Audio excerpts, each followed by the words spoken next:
My name is Dr. Sahal Rosenblatt. I am a clinical neuropsychologist specializing in the assessment of children and adults who present with a variety of neurological, psychological, and medical issues that prevent them from functioning to their capacity. The topic of today's talk is disorders of reading and writing, and specifically a neuropsychological perspective.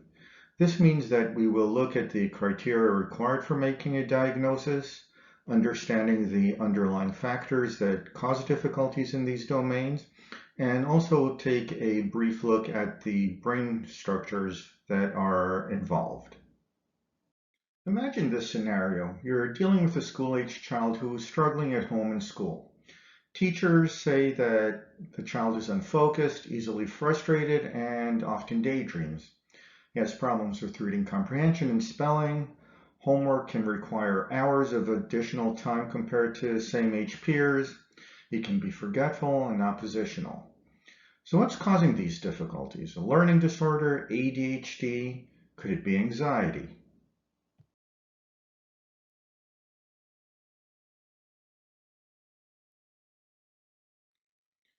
So before answering the question as to what is causing this particular child's difficulties, I'd like to answer the question in front of us. What is neuropsychology? So neuropsychology is a branch of clinical psychology that studies how the brain and nervous system affect how we function on a daily basis. I like the use of neuroimaging techniques such as MRI, CT scans, and EEG, where the focus is on the nervous system structures themselves. Neuropsychology seeks to understand how the various components of the brain are able to do their job. Clinical neuropsychology makes the use of various assessment methods to ascertain function and dysfunction and applies this knowledge to evaluate, treat, and rehabilitate individuals with suspected or demonstrated neurological or psychological problems. The next question I'd like to answer is, what is a neuropsychologist? So according to the National Academy of Neuropsychology, a clinical neuropsychologist is a professional within the field of psychology with special expertise in the applied science of brain-behavior relationships. The neuropsychologist uses this knowledge in the assessment, diagnosis, treatment, and rehabilitation of patients across the lifespan with neurological, medical, and psychiatric conditions, including learning disorders. Returning to our discussion of learning disorders, they're estimated to impact approximately 20% of school-aged children. Learning disorders are typically diagnosed when an individual's ability in reading, writing, or math is below what we would expect based on their age or grade level, when they interfere significantly with the individual's functioning in school activities or activities of daily living, wherever these skills, including reading, writing, and math, are necessary. Typically for children, we see the impact in the academic setting with academic failure. For an adult, this can also include academics when they're attending college or graduate school, or when it impacts their ability to work. According to the Diagnostic and Statistical Manual, 4th edition, first published back in 2000, learning disorders were typically divided into 3 subtypes. They were reading disorder, mathematics disorder, and disorder of written expression. The latest version of the Diagnostic and Statistical Manual came out in 2013, and the criteria for learning disorders changed. With the advent of the DSM-5, the 3 separate learning disorders were collapsed under one category called specific learning disorder, which was then specified as an impairment in reading, writing, or math. Looking at the current criteria, in order to be diagnosed, the difficulties in learning and using academic skills have to have existed for at least 6 months, despite the provision of interventions that target those difficulties. When we're talking about reading, we're looking at inaccurate or slow and effortful word reading, which refers to the ability to decode words. So the person reading does so incorrectly, slowly, often guessing at the words, and has difficulty sounding out words, especially those that are less familiar. As a consequence, understanding and gaining meaning from what is read becomes problematic. And so you ask the person what they just read, what the topic was, to make inferences or to gain deeper meaning, and they are unable to. Difficulties with spelling. Children often add or omit letters. You may see letter reversals, especially letters like B, D, P, Q. Sometimes you'll also see it with numbers. Difficulties with written expression, producing sentences, essays, etc., will include difficulties with grammar and punctuation, employing poor paragraph organization, and writing that generally lacks complexity, including limited content compared to the person's speech. When we're dealing with numbers, which is not the main problem that we're dealing with here, it can include difficulty mastering number sense, number facts, or calculation, difficulties with math reasoning. One reason that reading is important is because when we talk about math reasoning, we are often looking at word problems or math problems that involve a more language-based component. And when this is the case, we see a big difference between number problems and word problems. For an academic skill to reach the level of a diagnosis of a learning disability, it has to be substantially and quantifiably below what would be expected of the individual based on their age. Moreover, it has to cause significant interference or impairment in academic, occupational, or daily living activities, and is typically confirmed by standardized testing. When we're talking about individuals who are over 17 years old, the documented history of impairment has to be shown to occur in a specific setting if testing hasn't been available in the past.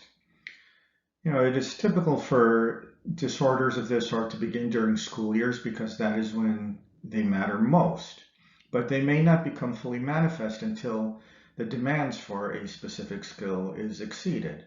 And so you've got a kindergartner who may be struggling with language but cannot yet be diagnosed with a reading disorder because they may not need to be able to read yet.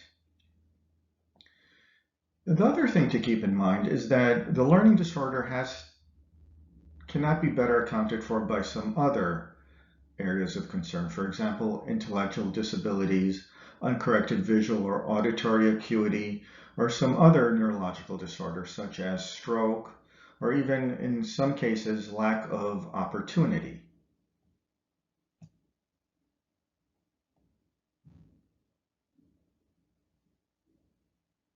Once we know that a person has a learning disorder, it needs to be specified where this disorder is. Is it with an impairment in reading, written expression, or math? In the reading domain, the impairment may involve one or more of the following. Accuracy, how accurately you read the individual words. Rate or fluency, which means how quickly and smoothly you're reading text. And comprehension obviously involves your understanding of what you read. The name that is often given to this is dyslexia. And you'll see this in a lot of the World Health Organization's publications as opposed to the DSM. When we're talking about written expression, the deficits can involve spelling accuracy, grammar and punctuation, and clarity and organization of written expression. Impairment in math involves number sense, memorization of math facts, accurate and fluent calculation, and accurate math reasoning, but this is for another talk. So as we already discussed in a previous slide, the fifth iteration of the DSM has collapsed all three learning disorders into one broad category. To be diagnosed, usually you go through a complex evaluation process where we take into account your developmental history, medical and educational and family histories, reports of test scores and teacher observations, and how you've responded to academic interventions in the past. To quickly review, the diagnosis of a learning disorder requires persistent difficulties, whether in reading, writing, or math, and these typically occur during the formal years of schooling. Symptoms can include, for reading, for example, slow and effortful reading. In writing, it could be poor written expression that lacks clarity, poor grammar, etc. In math, it could be difficulties remembering number facts or inaccurate math reasoning. The International Classification of Diseases 10th edition, which is used throughout the world, including Europe, Asia, and elsewhere, it still allows for a more specific diagnostic discrimination to be made as opposed to what was done with the DSM, where we collapse all three into one. Well, the exact statistics are unclear. They vary depending on the samples and studies. Approximately 5% of all school-age children can be diagnosed with a reading disorder, dyslexia. Children with reading disorders specifically account for about half of the special education population, showing how important it is to treat this disorder. In this slide, I'd like to quickly compare the differences between the DSM-4-TR from 2000 to the more recent DSM-5 from 2013. The important components right here. The deficit in reading achievement as measured by standardized test of reading inaccuracy or comprehension is substantially below that which is expected based on their age, intelligence, or education level. This term, intelligence, is what I want you to keep in mind because it is the problematic issue. Going to the DSM-5, we see that this component has changed a bit. The current academic skills must be well below the average range of scores in a culturally and linguistically appropriate tests of reading, writing, or mathematics. So here, culturally and linguistically appropriate. If you're coming to the United States for the first time and your primary language is Spanish, Russian, etc., and I test you on an English-based test and you can't read, is that a learning disorder? No. So again, the individual's difficulties must not be better explained by some other developmental, neurological, sensory, or other related issues. So one of the main issues that has come up with the DSM-4 and prior methods of diagnosing that, these are still often used today, is the IQ achievement discrepancy model. The problem with this model is that it has been consistently shown to be ineffective, missing up to 50% of children with a learning disorder. That means that when a kid has a learning disorder and their IQ, for example, is lower than average, we may fail to diagnose them saying, oh, they're just not bright enough and therefore it's not a problem. That is not inaccurate. And so this discrepancy formula right here has undermined the ability of teachers and other providers to institute corrective methods to get the student to function more effectively. This is something that we need to stop as reading becomes such an essential component of everything that we do. So what are the causes of reading disorders? They can be caused by genes. An analysis of about 300 families from Wales and the west of England, where at least one child suffered from a disorder, showed a defect in a gene called KIAA0319. This gene is associated with neuronal migration, which occurs during the brain's fetal development. While this gene is involved, it is likely that multiple genes are at play here.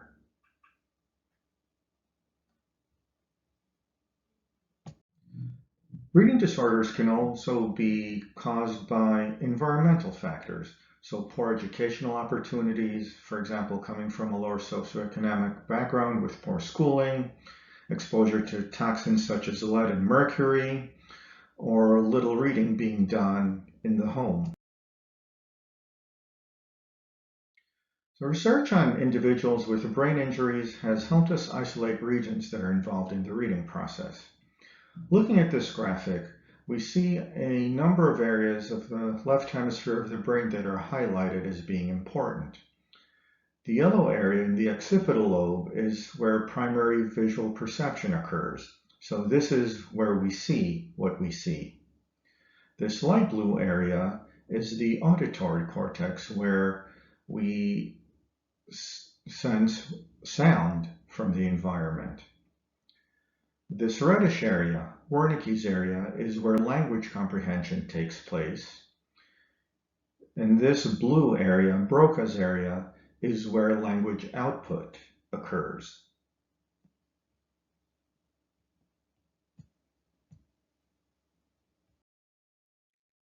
So in this current slide, we are looking at children who are participating in a rhyming task. These specific images are positron emission tomography images.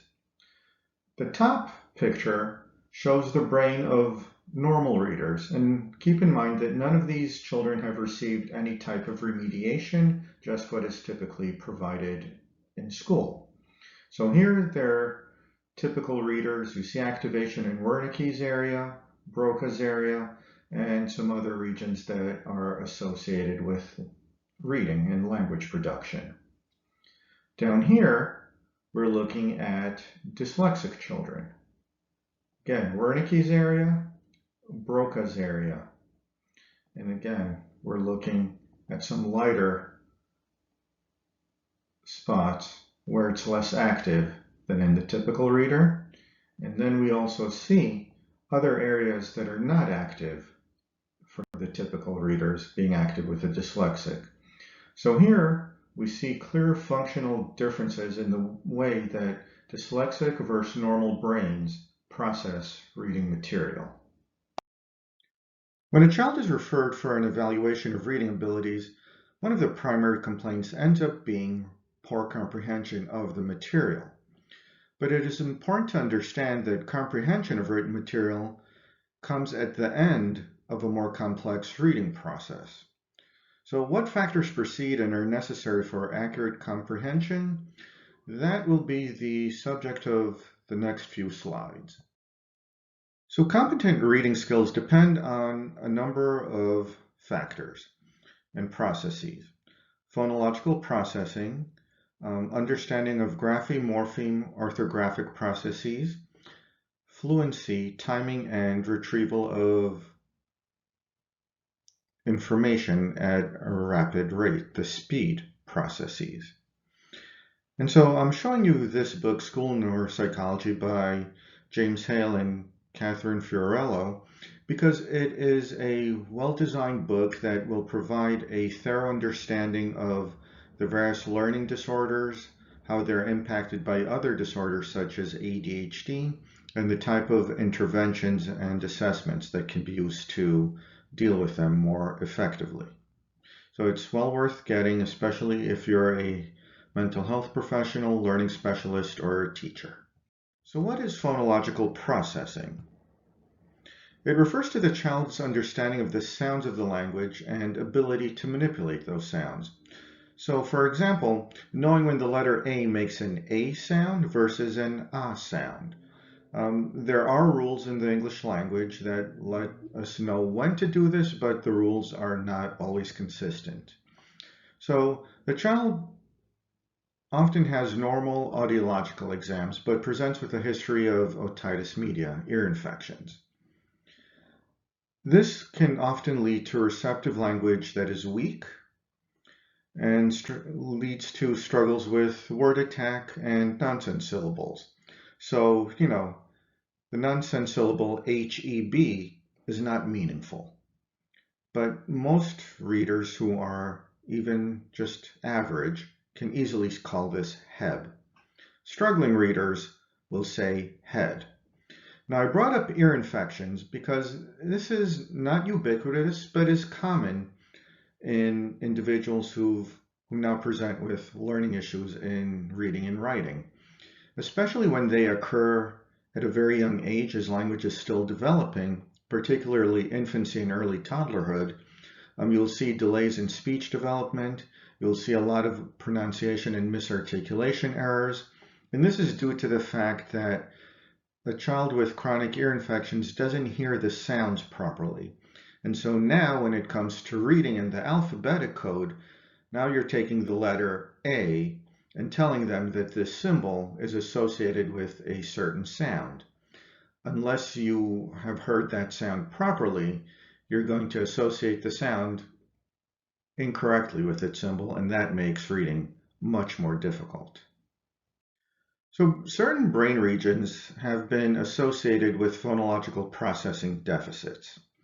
So we have Wernicke's area, the supramarginal gyrus, angular gyrus here, the superior temporal gyrus, and these all interact together to help us understand and process how the sounds work in our language. And notice also that they're close to the visual regions of the brain.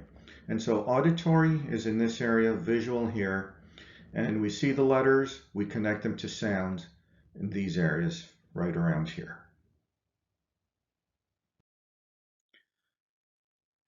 Some children struggle not just with phonological processing, but with processing of graphemes and morphemes. So children with this variant are able to decode words that make phonemic sense. For example, the word same, S-A-M-E. Our rules say that a vowel succeeded by the letter E will be a long sound, so it's not Sam, it's same. But they will struggle with irregular phonemic combinations, and so now we have S-O-M-E. If we follow the same rule for the word same, this should be some, but it's not, it's some. And how do we know that it's some? Because our teacher told us. The rules here don't make quite the same sense. So now these readers who struggle with the graphemes and morphemes are slow and labored readers. They take a long time and it requires a lot of effort. When they read and write, letters may be transposed, which means they're moved from one position to another. A common one is ask becomes ax. Now this is common in many accents. So I'm from New York, and so you have a lot of people out on the island in some of the boroughs that do this quite frequently. It's also common in people who come from the Caribbean, Bahamas, even Guyanese individuals where their English differs slightly from ours. In addition, individuals with the grapheme-morpheme processing issues may misidentify letters. So most commonly you have B, D, Q, P, S, Z. They may be reversed, but it can happen with any letter. So I've seen J's, K's. Letters that are not typically reversed can also be reversed. These are more common because they resemble each other. And so this happens because you're asking someone who doesn't quite understand how the sounds work to associate a particular sound with a particular symbol. And keep in mind that all these symbols are random. B represents the B sound because we said so. But it looks very much like D, which represents the D sound. Why? Because we said that to you too. And so if you don't understand quite how the sounds work, the symbols become less meaningful and you're more likely to confuse them. Now, which brain regions are involved? We have the left ventral stream. Remember that the left side of the brain is the one that's most involved in language. And so ventral stream is this one right over here. It implicates the relationship between the occipital and temporal lobes. Occipital lobe is involved in visual information, and here the temporal lobe is involved in what? Giving meaning to what we see or hear. Many individuals with reading disorders struggle with the fluency, timing, and retrieval speed that is required to be a good reader. This refers to how quickly and efficiently the child or even adult is able to process the letters and the sounds involved. When processing is slow, you experience basically a log jam or a traffic jam that occurs in the brain, and the brain is unable to take in and manipulate the information as fast as it should. What this does is affect working memory and how effectively the child can learn when viewing written material. And so the areas involved include the cerebellum, which is back here with the yellow arrow, the thalamus, which is here in the middle of the brain with the skinny red arrow, and the prefrontal cortex are shown here. Broca's area, which would be found in the left hemisphere on the opposite side of what we're looking at, is not shown, and that's also involved in helping us to read and produce the sounds. And so why working memory? Why is that important? And so if you think about driving a car through traffic, you'll eventually get through, but it may take you a long time and you may end up being late to work or school or, whatever meeting you're heading to. The problem with the brain is that working memory, our ability to hold information in our heads and use it in some way, manipulating information as we're thinking about it, sort of like ramming the computer, only has a limited capacity. And this includes the amount of information it can hold at any one time and the length of time that it can hold it for. And so when things are processing slowly, working memory has to work that much harder. So some information will get through, but because of the time and quantity limitations that are there, some information will be lost, and then learning is impacted. So someone comes in for a neuropsychological evaluation of dyslexia, reading disorder. What is my role in this, or the role of any neuropsychologist? And so basically, when you come to us and you're struggling with reading, the purpose is to determine what aspects of reading are impacted. Is it your ability to manipulate the sounds? Is it the speed with which you do it? Is it comprehension? And how do disorders here affect reading comprehension? How do phonological processing and fluency issues affect reading comprehension? In addition, we can just test reading and determine if it's weak. And let's say it is. How do we know that it's a bona fide dyslexia or if some other issue is interfering? So, for example, ADHD is a disorder that affects nearly everything else that we do. And just like that, it affects your ability to read. And so the interesting thing about ADHD, these are kids who typically read the words fine. They're good at decoding, or at least as good as any other child or adult would be. Their problem is attention and working memory.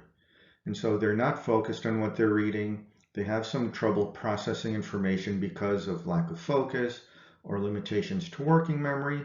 And so reading becomes more difficult. Similarly, other neurocognitive disorders, whether it's a brain injury, concussion, other factors that may be involved. And so when disorders are present, we always have to rule out that they're the cause as opposed to a bona fide reading disorder. Environmental issues such as poor educational opportunity. Children who haven't had the opportunity to go to school or whose schooling has been inadequate, whether they've been sick and couldn't attend properly or the quality of schooling has just been poor. Mental health issues such as anxiety, depression, and psychosis also affect learning ability, and that includes learning.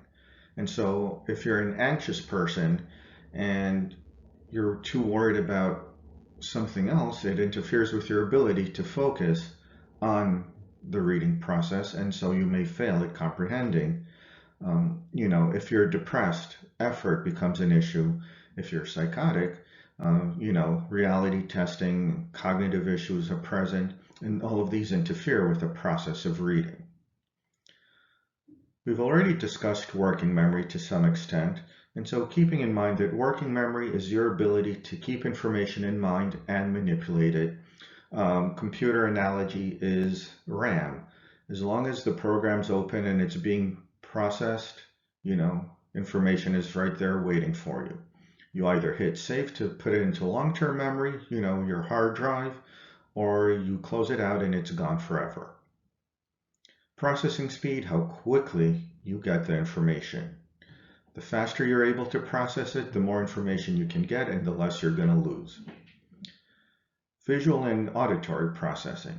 So if you need glasses, you can't see the written material and therefore you can't read. That's not a learning disorder, that's a visual disorder. Some people have bona fide visual issues, and so you get things that interfere with the ability of the brain to process visual information. Again, that's different from a reading disorder where it's the sound symbol association that's a problem.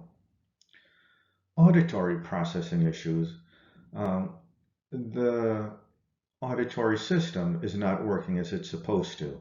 And so here you're talking about sensory issues typically. Oftentimes auditory processing disorders are described, and this is a topic for another talk, but it usually refers to factors including ADHD type issues, executive function deficits that interfere with the process of making sense of what you hear. And then you get receptive and expressive language disorders. Many children with dyslexia often do present with such issues. Receptive means your ability to understand language. Expressive refers to your ability to say what is on your mind, your thoughts, ideas, feelings, to make known to me what's inside your head.